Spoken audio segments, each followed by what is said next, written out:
Olha, eu parei o carro aqui porque a notícia é muito séria, é uma bomba no Flamengo, uma situação muito ruim mesmo, que o BAP é mais uma questão que o presidente do Flamengo vai ter que trabalhar ativamente, incessantemente para resolver. Porque eu vou dizer para vocês, se continuar assim, vão acabar com o jogador, ele vai sair do Flamengo a preço de banana, um cara que fez 90 gols em 3 jogos.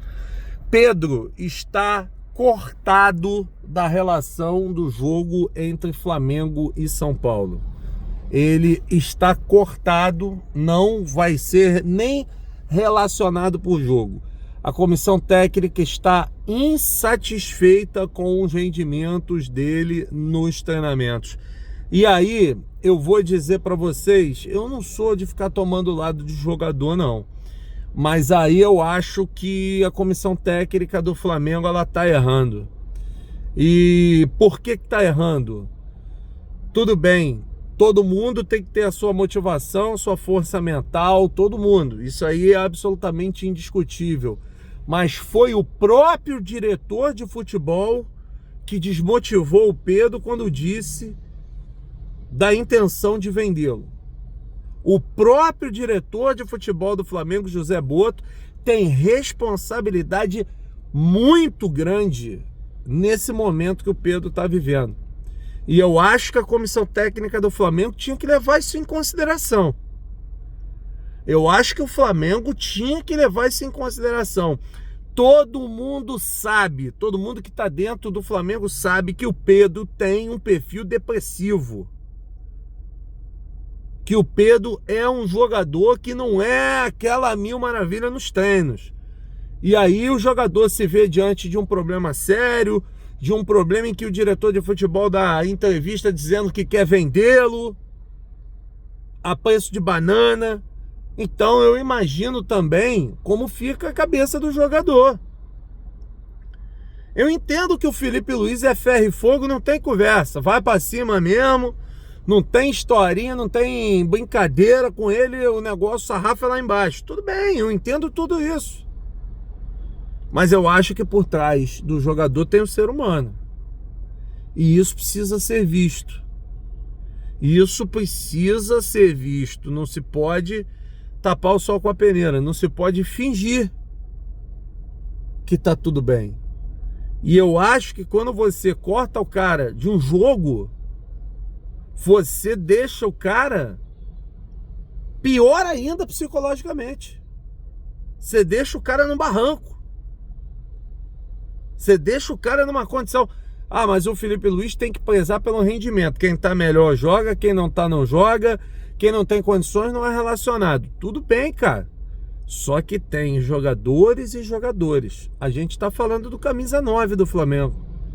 A gente não tá falando de um reserva, um garoto, não. A gente tá falando do camisa 9 do Flamengo. Então aqui, longe de mim querer tirar a autoridade do Felipe, quem sou eu para fazer isso? Mas assim, a partir de um momento que o corpo técnico tem responsabilidade no momento que o jogador vive também, eu acho que as coisas podiam ser conduzidas de uma maneira melhor.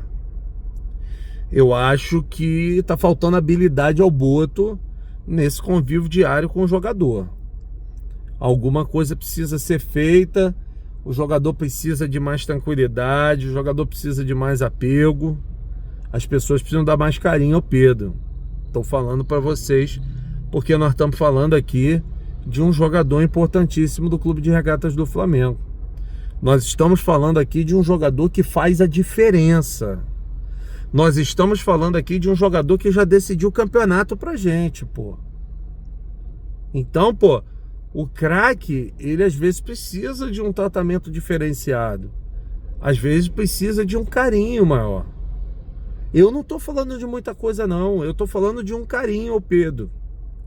Eu acho que quando você corta o jogador da relação de jogo, é navalha na carne. A situação fica insustentável, conforme bem disse nossos amigos do Globoesporte.com que trouxeram a notícia. Então, assim, é uma situação realmente muito preocupante.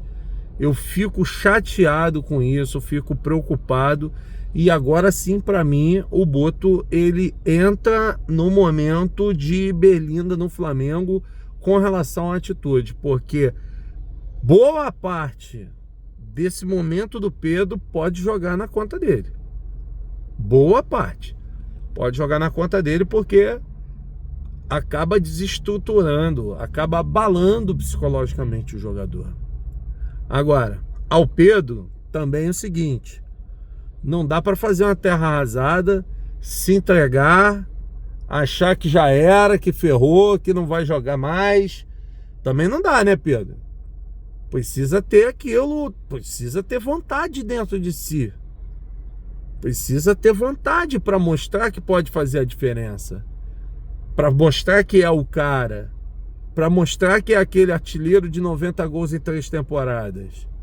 Então, assim, também tudo na vida é equilíbrio. A gente precisa olhar tudo, precisa ver tudo, como é que as coisas estão andando, como é que as coisas estão sendo feitas, de que forma que as situações estão sendo resolvidas, para que aí sim a gente possa ter uma conclusão final do caso, para que a gente possa ter realmente um posicionamento oficial, um posicionamento que leve a gente a ter uma certeza definitiva.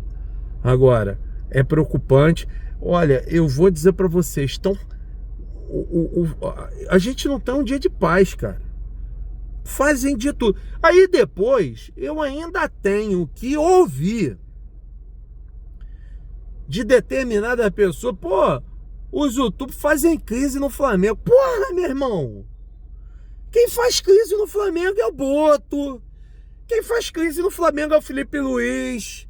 É jogador. A gente só informa as coisas aqui, cara. Quem foi que cortou o Pedro do jogo? Fui eu que cortei o Pedro do jogo? Não fui eu que cortei o Pedro do jogo. Quem foi que falou que tinha que chegar uma proposta para vender o Pedro? Fui eu que falei que tinha que vender o Pedro? Foi o Boto que falou. Então, assim, é cada coisa que aparece que é impressionante. Os caras que arrumam a crise, os caras que fazem as merda, e muita gente vai botar a culpa no influenciador, dizendo que influenciador é culpado que cria a crise no Flamengo. Ah, pô, peraí, passa amanhã, vai catar coquinho. Situação do Pedro, a deriva, a qualquer momento eu volto, tô de olho, atento, vamos ver o que vai acontecer, qual será o destino final dessa confusão toda. É importante a gente estar atento, é importante todo mundo estar ligado em tudo que vai acontecer, porque o Pedro é um jogador super importante do Clube de Regatas do Flamengo, qual eu acredito muito. Vamos para cima, vamos para dentro, nação rubro-negra. É isso aí.